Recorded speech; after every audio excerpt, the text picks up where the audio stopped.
Not loving yourself is hard work. Instead of focusing on the things you've accomplished, you criticize yourself for the things you haven't.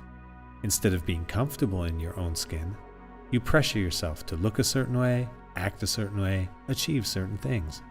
You're always comparing yourself to others, looking for the next thing to fix about yourself, never taking the time to appreciate who you really are and how far you've come.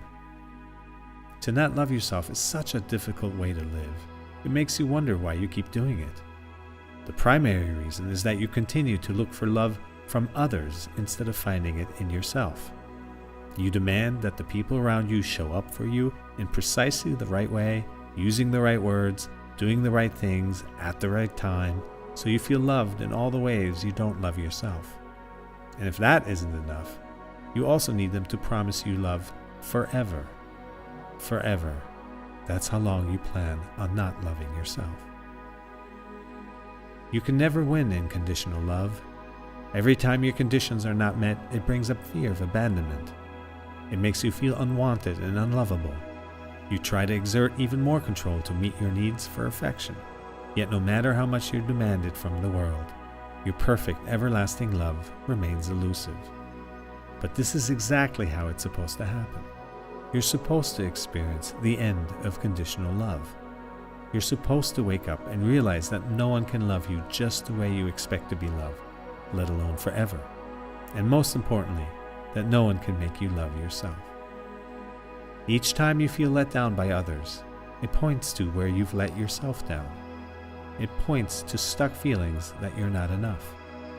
The more you seek completion in the world around you, the more you realize that's not where it's found.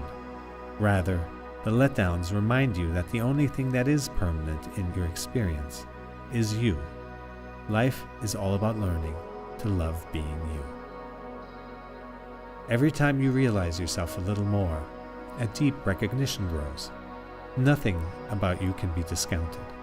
No part of you is a mistake. You are as deliberate as each ray of the sun, individually exquisite, yet as brilliant as the whole.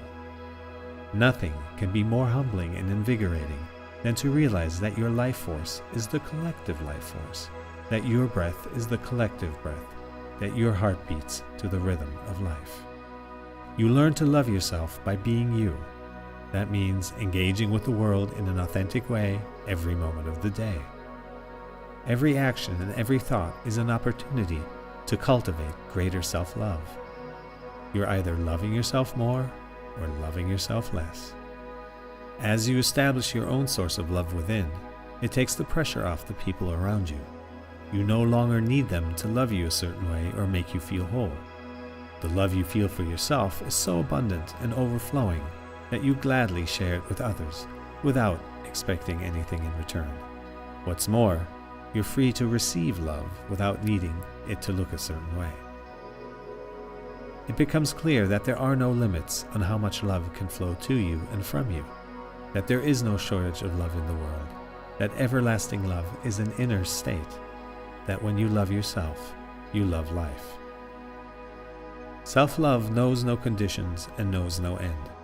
It's the love you long for as a child, and it's the love you hope for as an adult.